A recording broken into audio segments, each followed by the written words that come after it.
Vamos à palavra de Deus. Eu vou aposentar aqui a palavra que eu preparei.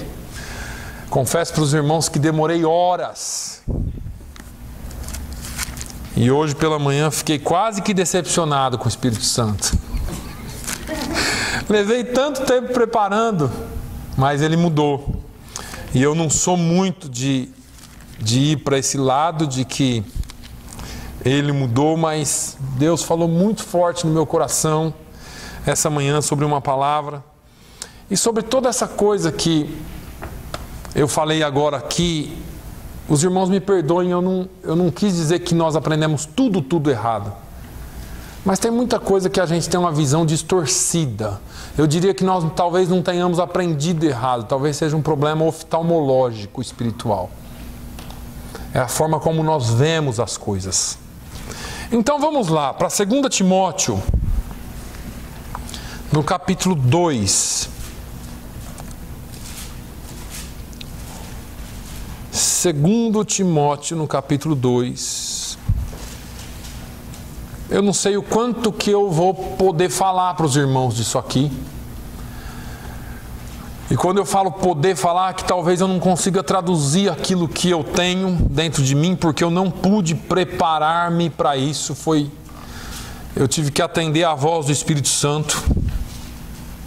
A pregação que eu tinha preparado para hoje talvez dure uns 3 ou 4 domingos, porque ela foi além do que eu esperava. Mas eu quero talvez conversar com a igreja. Os irmãos perceberam que de uns domingos para cá eu tenho mais conversado, mais aberto aqui algumas, até a gente tem esse modelo de pregação da palavra de Deus, o monólogo, né?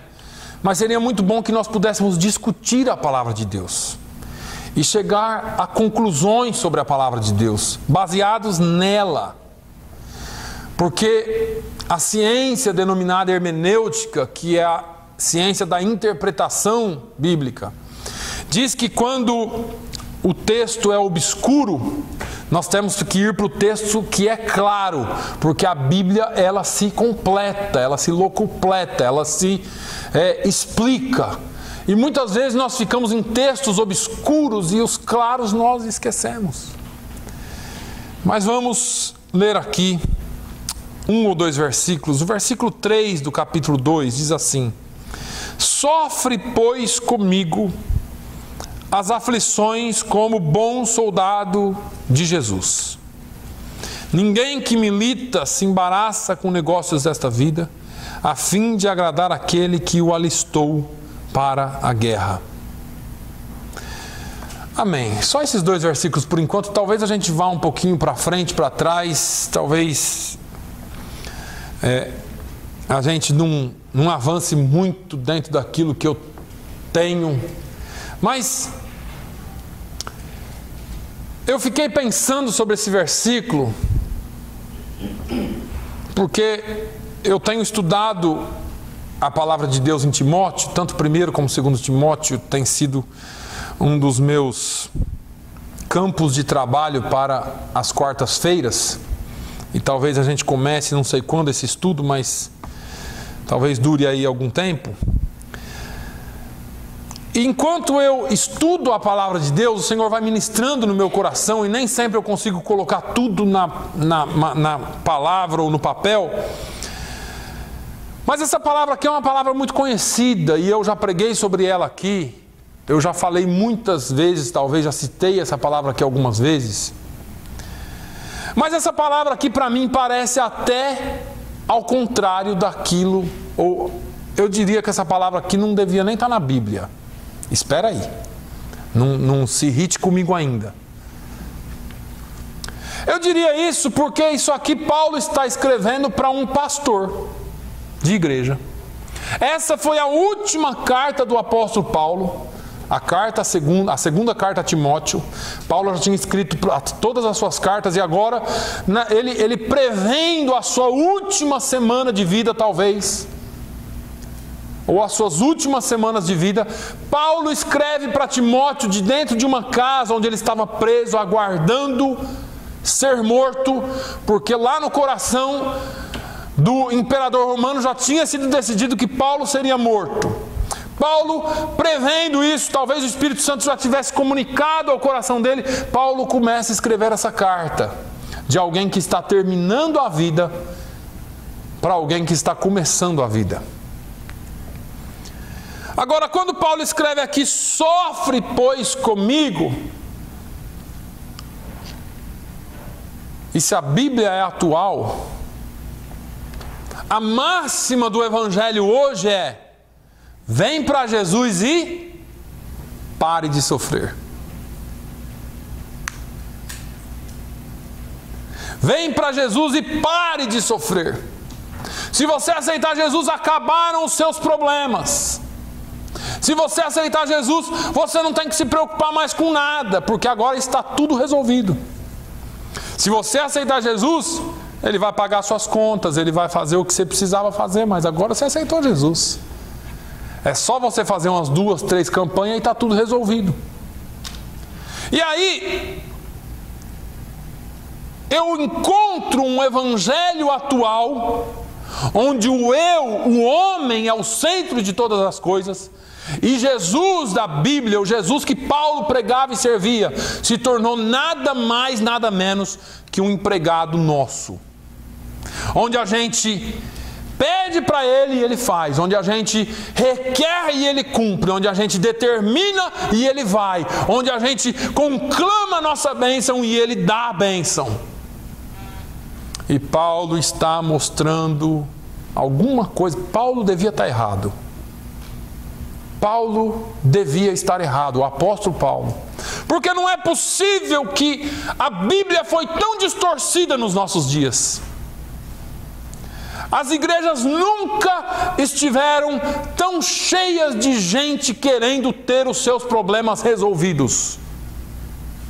Porque prega-se um evangelho de solução de problemas. E eu vejo Paulo no final da vida dele falando um negócio totalmente ao contrário aqui. Timóteo, sofre, pois, comigo. Deixa eu te falar, esse negócio de ser pastor, esse negócio de ser crente, Timóteo, não vai ser fácil para você. Você vai sofrer as aflições. Antes eu tinha um carro, eu aceitei Jesus, agora eu tenho 3. Antes eu era empregado, aceitei Jesus, agora eu sou patrão. Antes eu isso, agora é isso. Antes, eu não estou dizendo que Jesus não cura, eu não estou dizendo que Jesus não dá, eu não estou dizendo que Jesus não faz. Eu estou dizendo que Jesus, o Jesus da Bíblia, não é talvez esse evangelho que estão pregando por aí. E as igrejas que prometem a solução de problemas, que prometem riquezas, que prometem curas, estão abarrotadas. E a gente deve estar pregando alguma coisa errada aqui, porque é difícil. Mas veja que ele está falando aqui, irmãos, você tem ideia do que é aflição? Do que é ser afligido? Jesus diz que, a Bíblia diz que Jesus foi afligido. A Bíblia diz que um momento Jesus se afligiu tanto que ele suou sangue. Suou sangue. Aflição é algo profundo. É um evangelho que não pregam por aí. Eu não estou dizendo que a vida é só tristeza, não.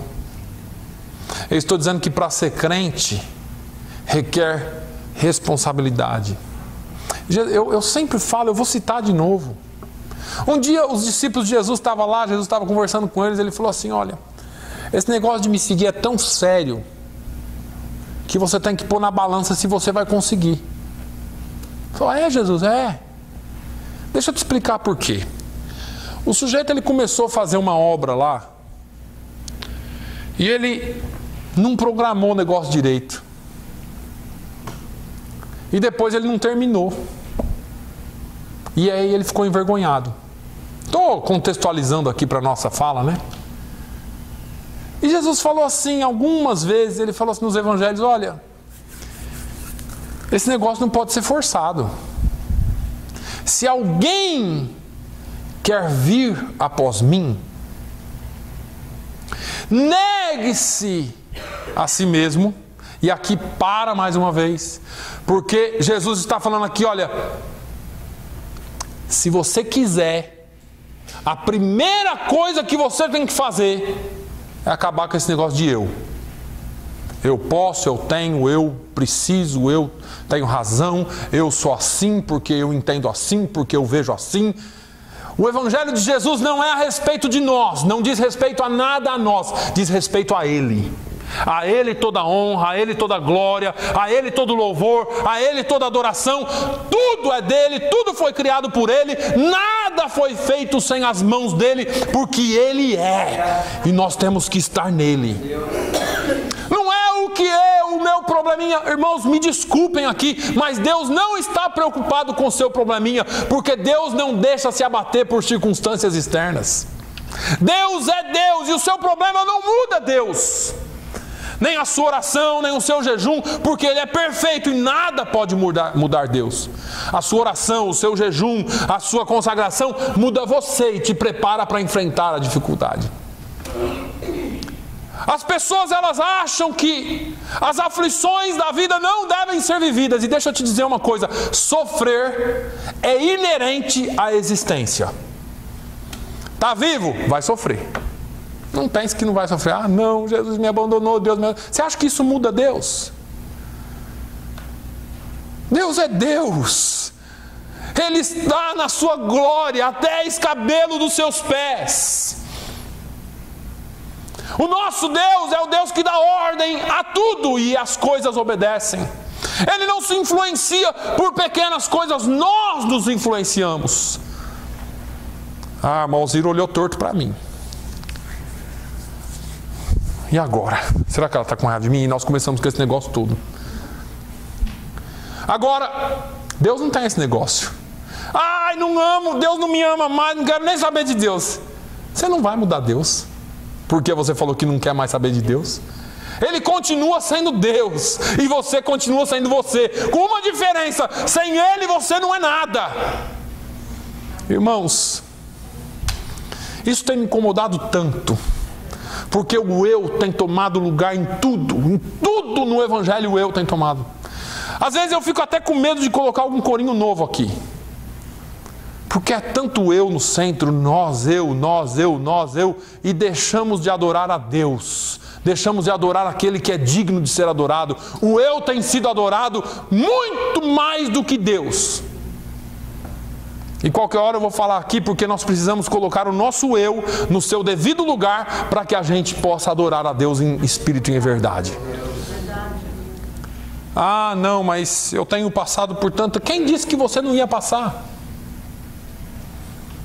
Jesus, o nosso problema é não prestar atenção na palavra.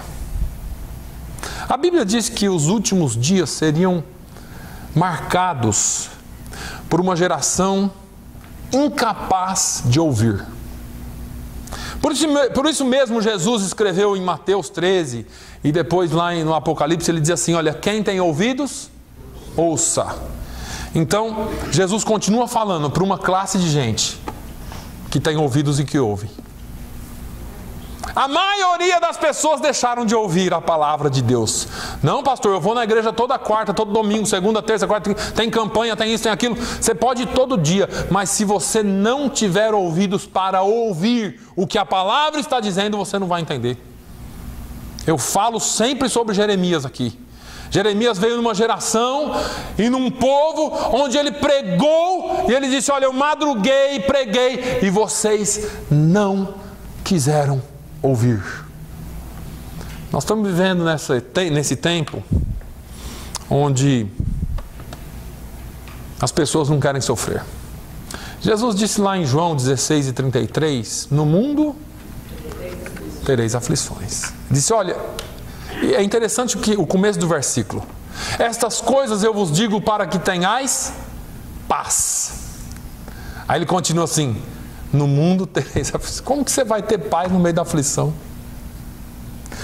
O Evangelho parece loucura, e é. Paulo falou: o Evangelho é loucura para os que perecem, mas ele é poder de Deus para os que se salvam. Deixa eu falar uma coisa, o Evangelho é simbolizado pela cruz, certo? O alvo é o mesmo, a cruz. Os dois estão olhando para a mesma coisa, por isso que eu falei aqui do problema oftalmológico espiritual, porque o objeto é o mesmo, a visão é diferente. Os dois olham para a cruz. Que esse negócio de Jesus nada, rapaz, Jesus, que loucura que é essa? Que Jesus o quê? Loucura, né? Para uns é loucura, para os que perecem. Para os que se salvam é o quê? Poder de Deus. É o mesmo, é a mesma coisa, mas as visões são diferentes. E nós estamos sendo influenciados pela visão externa. Porque a visão externa diz assim: sofreu o quê, rapaz? Você é bobo. Que sofreu o quê? Jesus veio para que tenhas vida e vida em abundância. Aí eles pegam da Bíblia, né, uns. Mas Jesus não falou que você ia ter uma vida sem sofrimento. E ter vida e vida com abundância não te tira a parte do sofrimento. Não te põe a parte do sofrimento. Ter vida e vida com abundância é ir muito além. É a paz de Deus que excede todo entendimento, inundará, encherá os vossos corações. Como que alguém pode glorificar a Deus quando um filho morre? Como que alguém pode glorificar a Deus quando perde tudo numa enchente? Como que alguém pode glorificar a Deus quando sofre um acidente? Eu ouvi um testemunho essa semana de um amigo que sofreu um acidente terrível de motocicleta. E ele estava com uma dor excruciante, morrendo de dor, ele não aguentava, porque arrancou toda a carne do braço dele, arrancou toda a carne da perna dele, os ossos ficaram expostos. E chegou a ambulância dos bombeiros para atendê-lo.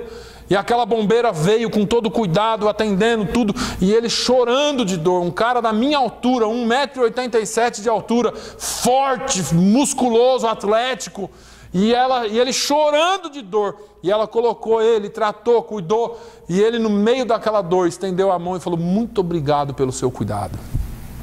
Ela olhou para ele sem entender nada. Ele falou assim: olha, Jesus ama você porque você se deixa usar por Ele. E deu uma palavra simples para ela, e disse que ela começou a chorar, porque ela nunca recebeu um obrigado. E ela perguntou para ele: como que você, chorando de dor, consegue ainda ter palavras boas para falar? Ele falou: a paz que eu tenho está acima de qualquer dor. A paz que está em mim está acima de qualquer dor. Não é a dor, não é a circunstância, não é a aflição que me faz parar, porque Paulo está falando: olha, sofre pois comigo as aflições, vão vir aflições, como o quê? Como bom soldado de Cristo. Essa manhã, durante toda a pregação, o pastor Ronald falou uma coisa aqui que me impressionou e que nós não temos noção. Ele disse assim: olha, Deus está preparando uma noiva para o seu filho. Vamos lá, irmã Lúcia, irmão Carlos, como que vai ser a noiva do Danny? Vocês querem qualquer uma? Ninguém quer qualquer uma para o seu filho. Ninguém quer qualquer uma para o seu filho.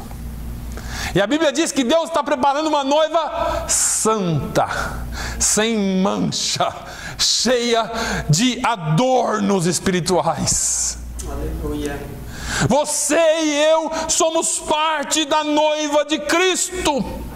Nós somos soldados de Cristo Jesus, e como tais nós precisamos estar prontos para sofrer aflições.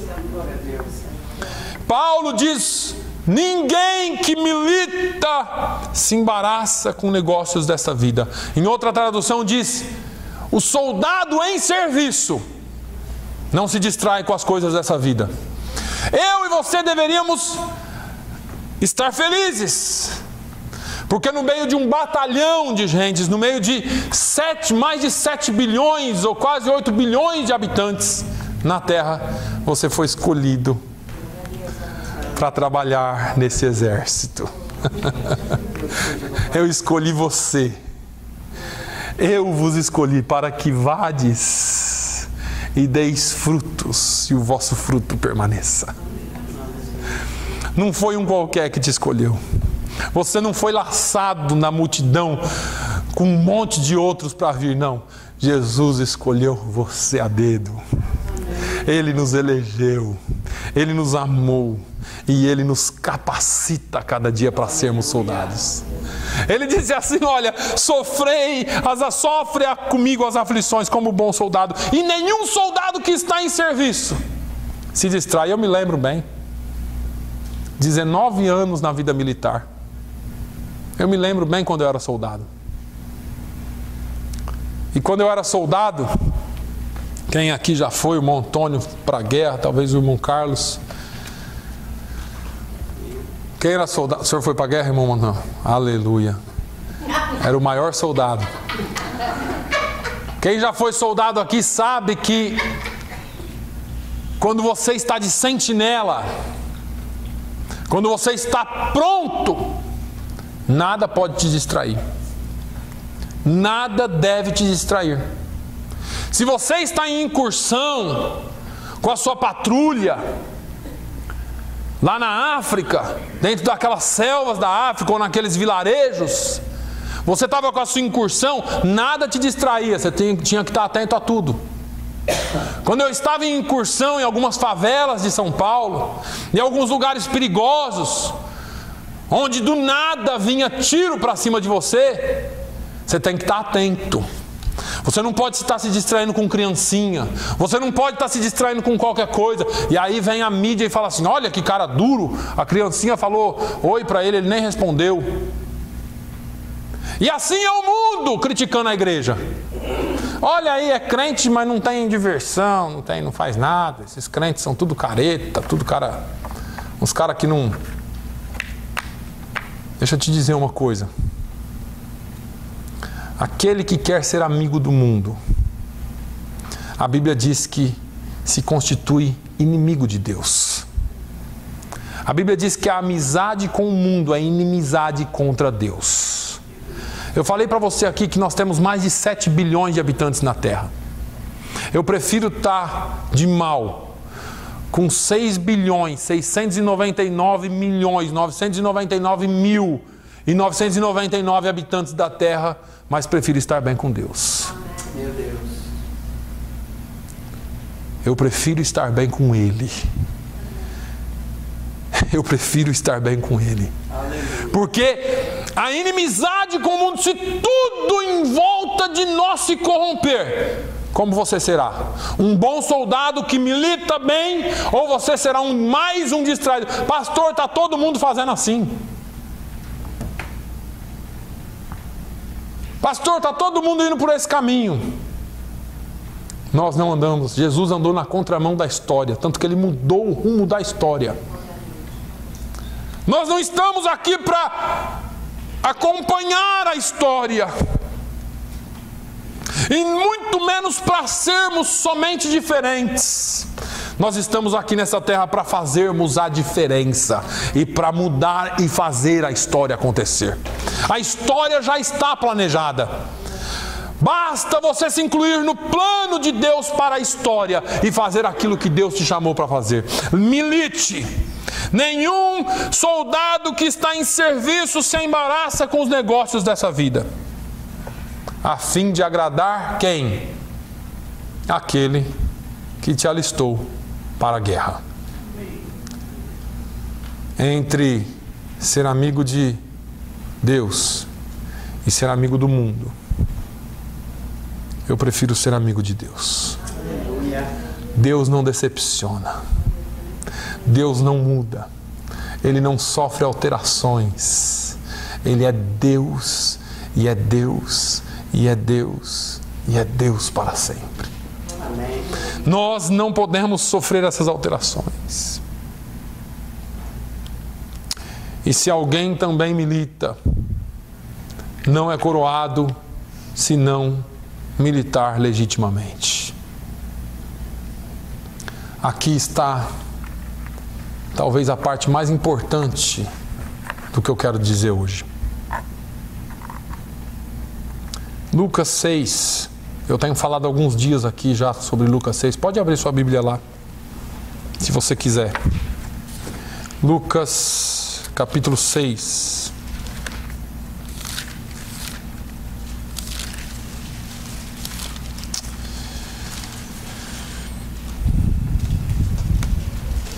Eu já li isso domingo passado, já li isso domingo retrasado e nós vamos ler hoje de novo.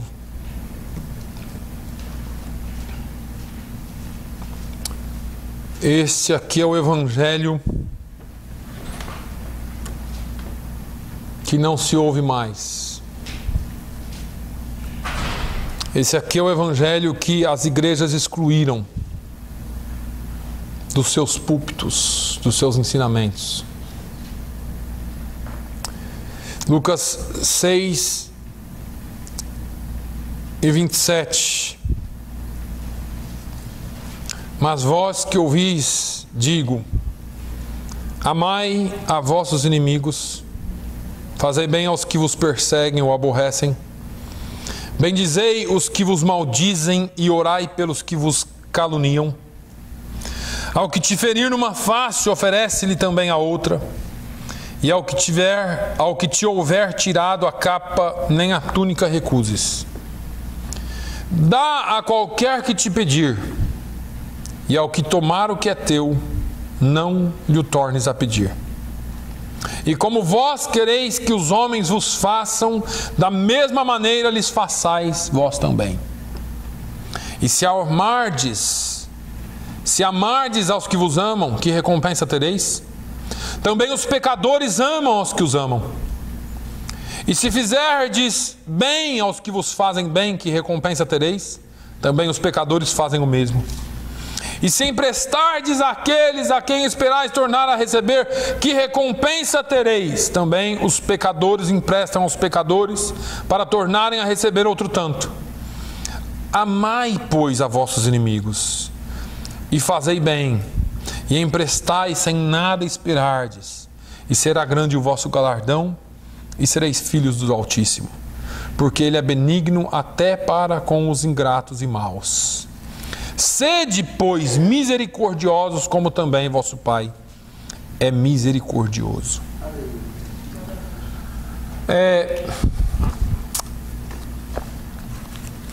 Esse evangelho é um evangelho estranho. É estranho porque não se fala mais dele. É estranho porque o egoísmo, o eu, que é essa palavra que o americano usa, o inglês usa o self-centered. As pessoas se tornaram tão egoístas em si mesmas e requerem todos os seus direitos e todos os seus, tudo aquilo que ela possa obter de graça e sem nenhuma responsabilidade.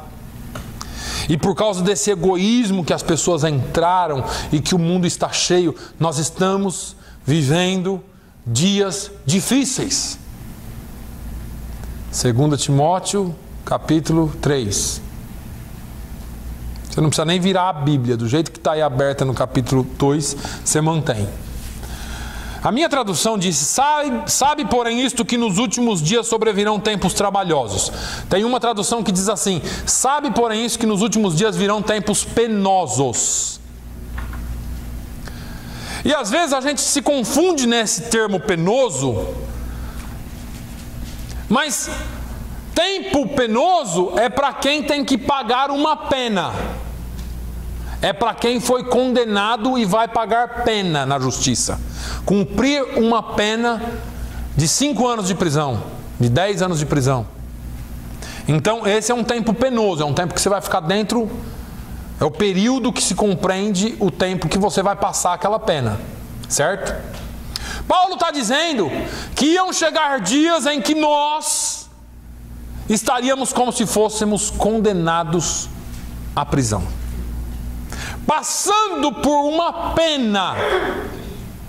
Ele disse assim: porque haverá homens amantes de si mesmo. É o primeiro da lista. O egoísmo, o self-centered, aquele que só pensa em si, é a primeira coisa da lista. E quando eu leio isso aqui, parece que Paulo, hoje de manhã, ligou a televisão, assistiu alguma coisa e escreveu essa carta. Porque parece que é para hoje isso. Parece que ele escreveu pela manhã, 7 horas antes de eu sair de casa, ele me passou na minha mão e falou, pode ler isso aqui hoje lá, que eu vi a televisão hoje e é isso aí. Leu o jornal. Porque o mundo está vivendo essa pena. Aqui eu não sei, aqui ainda está mais calmo, mas lá no Brasil a grande reclamação das pessoas é: a população de bem vive presa e os bandidos tomaram conta. As casas têm que ter grade, as janelas têm que ter grade, você tem que ter cães bravos em casa, arma, o que você puder para se defender, porque a população vive presa e os bandidos estão à solta. Quando eu falei desse versículo aqui, e se alguém também milita, não é coroado se não militar legitimamente, eu estou falando da legitimidade da militância. Porque você só vai ser um soldado legítimo se você for chamado por Ele, se você for apontado por Ele, eleito por Ele, colocado na função por Ele e cumprir aquilo que Ele te chamou para fazer. Então vamos lá, vamos contextualizar aqui. O xerife do condado de Bristol abre concurso para policiais que queiram trabalhar no office do xerife. E aí vai o irmão Manuel lá, que era soldado na guerra, e se inscreve para ser deputy do xerife. Aí o irmão Manuel passa no concurso e o xerife vem, coloca um daquele brasão bonito aqui no senhor, uma farda bonita, uma arma maior que o senhor, e fala: vai trabalhar. E o irmão Manuel vai trabalhar. Só que o irmão Manuel fala assim: quer saber? Agora que eu sou autoridade, né? Tenho toda a autoridade agora, vou trabalhar em nada.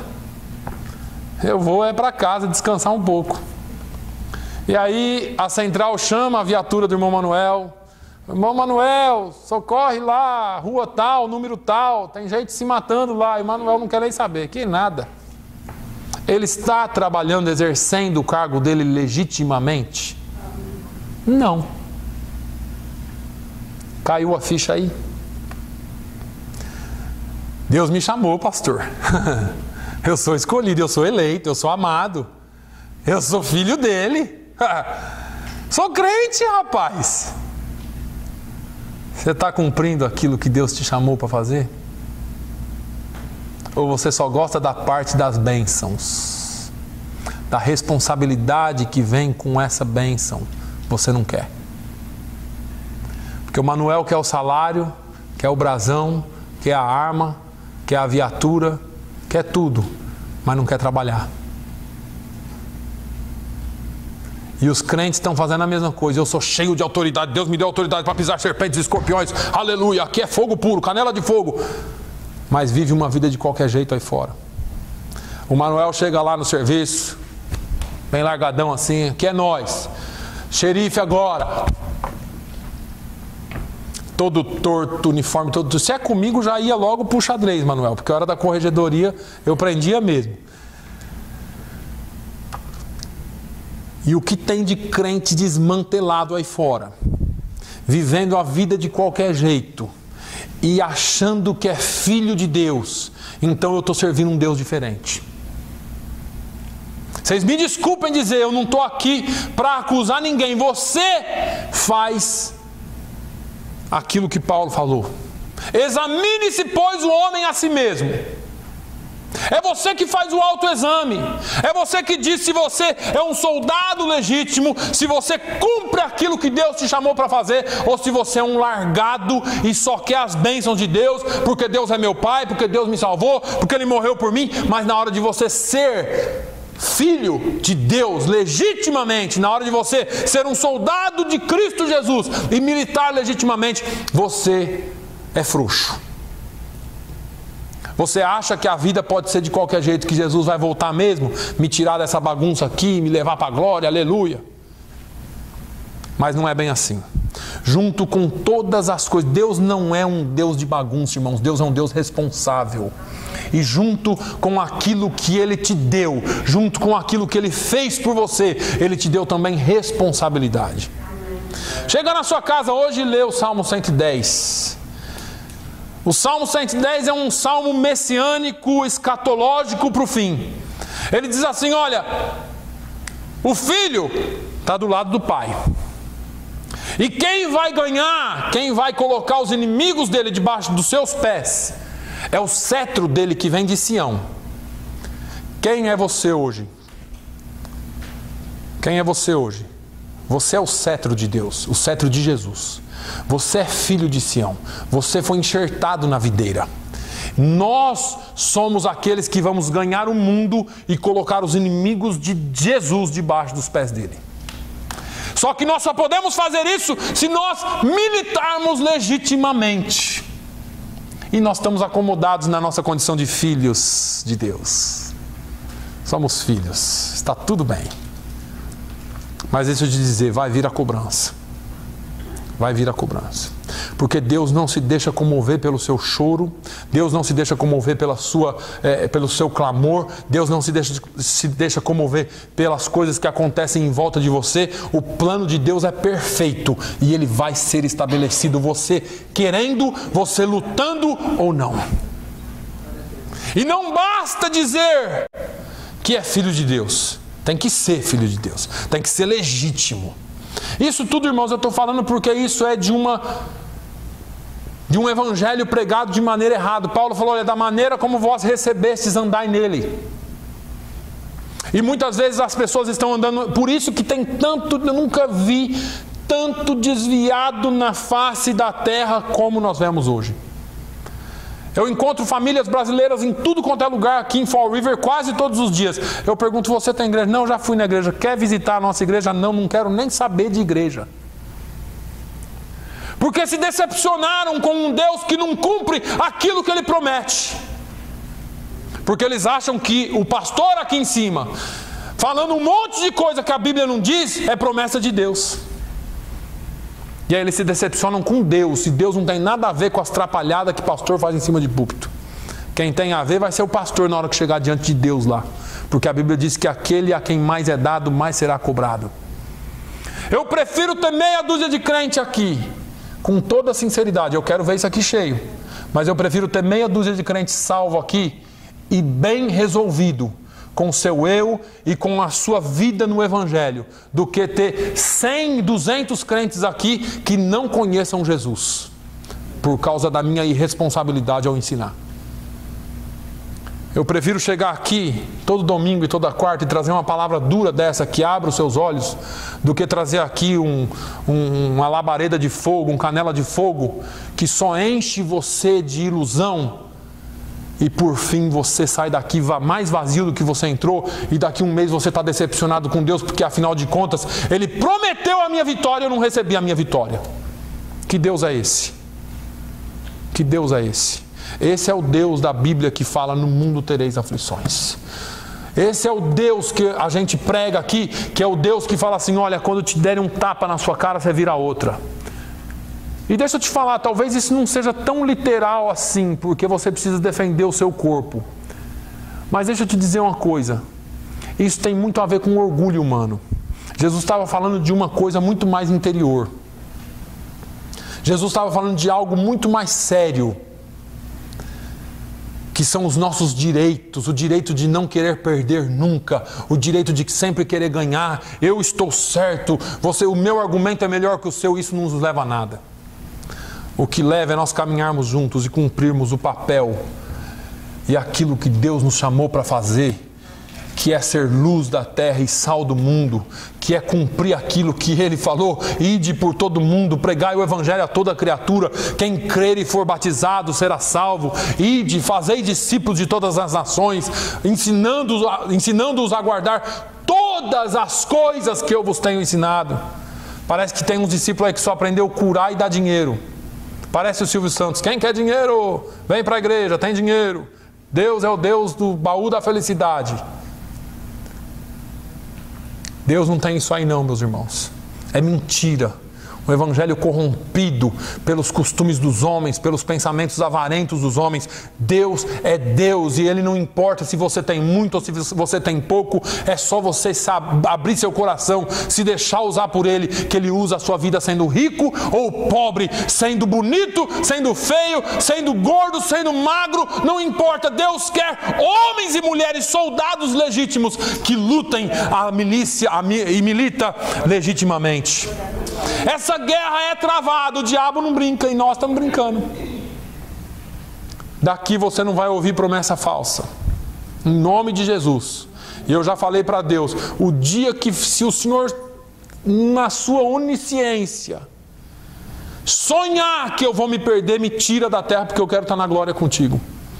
Porque eu prefiro morrer a pregar um outro evangelho que não seja o evangelho da cruz. Que seja o evangelho que leva o pecador aos pés de Jesus. Que leve o pecador a ter consciência da sua responsabilidade para com Deus e com a palavra dele. Não é um crente frouxo que só aceita promessa, milagre. Eu não sei que Deus é esse. Onde está Deus que não faz milagres? Aleluia. Por que eu tenho uma esposa cega até hoje, Ele nunca curou? Porque Deus não está preocupado com a cegueira de ninguém. Deus está preocupado com a cegueira espiritual dos homens. Ele cura, Ele é o Criador. Ele resolve problemas, resolve. Mas Ele não vai contra a palavra dEle. Porque Gálatas 6 e 7 diz que tudo que o homem plantar, ele também colherá. E às vezes nós plantamos ventos. Quando vem a tempestade, você ajoelha e fala: Deus, faz um milagre em mim. E nós usamos aquela palavra de Timóteo mesmo, que fala assim: olha, o bom de Deus é isso, que quando nós somos infiéis, Ele permanece fiel. E crente ama essa palavra. Eu posso ser infiel à vontade, que Deus vai ser fiel. Ele é. Só que Ele é fiel. E a fidelidade de Deus é com a palavra dEle, não é com você não. Me desculpe dizer isso para você. Porque Ele é fiel, aquilo que você plantou você vai colher. Porque Ele é fiel, Ele não é você nem eu. Eu mudo. Você chora, eu mudo. Meu coração quebra, derrete. Deus é Deus e Ele é fiel. Matou, vai para a cadeia, porque Deus é fiel. Ele perdoa, mas Ele é fiel. Ele não muda a palavra dele. Ele deu uma palavra e a palavra é essa. Se alguém está mudando a palavra dele, o problema é de quem está mudando. Apocalipse tem resposta para isso. Se alguém tirar ou acrescentar, vai ser réu. E nós brincamos com a palavra de Deus, interpretamos e julgamos do jeito que a gente quer. Deus quer você fiel a Ele. Em todas as circunstâncias. Sofre, pois, comigo as aflições. Virão aflições. Virão. Você está vivo, você vai sofrer. O importante não é o que você vai sofrer, é como você vai passar por ela. É como você vai se comportar diante dela, porque o Espírito Santo habita em ti. O Espírito Santo habita em ti e Ele quer fazer de você alguém que saia do outro lado vencedor. Nós não podemos vencer nem ser mais do que vencedores. Se na primeira aflição, na primeira prova você cai prostrado. Mas quando vem a prova, o Espírito Santo vai nos capacitando. E cada vez que você vence uma batalha, uma aflição dessa, você cresce em maturidade. E Jesus olha para você e fala assim: esse filho, eu tenho prazer nele. Ele está amadurecendo, olha ali. Ele vai fazer aquilo que eu mandei. Ele vai ser exemplo para os outros, tanto de dentro quanto de fora, porque ele está amadurecendo. Ele está amadurecendo e vai chegar um dia que você vai estar tão brilhante. E esse dia você vai para a glória com ele. Esse dia você vai estar com Ele na glória, porque você cumpriu o seu papel. E aí você vai poder dizer assim: ó, combati o bom combate. Eu não afrouxei. Eu não desisti. Eu não dei para trás. Foi difícil, foi. Morri por Jesus, morri. Mas eu acabei a carreira. E o mais importante, eu guardei a fé. Eu guardei a fé em Cristo Jesus. E portanto, irmãos, essa era a palavra que eu não havia preparado. Mas eu quero que você seja abençoado nessa manhã, sabendo que o Evangelho de Jesus é muito e vai muito além daquilo que nós pensamos. Feche os seus olhos, Pai. Eu te louvo, Senhor, por essa manhã. Eu te louvo, Senhor, pela bênção de ter sido escolhido. Mas eu quero, Senhor, que cada um de nós tenhamos aqui o senso de responsabilidade dessa escolha. Nós fomos eleitos por Ti, chamados por Ti, para sermos embaixadores, defensores do reino, soldados de Cristo Jesus. E nessa guerra, Senhor, só tem um vencedor, e esse vencedor é o Senhor. Não é sobre a minha dor, não é sobre a minha aflição, não é sobre aquilo que eu penso, ou que eu acho, ou que eu interpreto. É sobre aquilo que já está escrito e nada pode mudar. Oh, meu Deus! Os homens criam e mudam leis, mas a Tua lei não pode ser mexida, porque ela está estabelecida desde a eternidade até a eternidade. Meu Deus, que a Tua igreja aqui seja considerada e preparada para ser bons soldados de Cristo Jesus, que militam essa milícia ou essa guerra legitimamente, sem dar para trás, sem olhar para trás, mas sabendo que as aflições virão. A guerra é iminente, estamos no meio dela. O confronto é iminente, estamos no meio dele. Mas nós cremos e confiamos na Tua palavra. É aquilo que o Senhor diz lá em Isaías 43. Quando passares pelas águas, elas não te submergirão. Quando passares pelo fogo, chama, algum arderá em ti.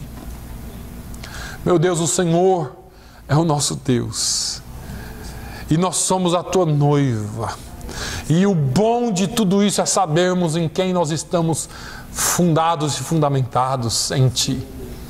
Meu Deus, nada escapa à Tua onisciência.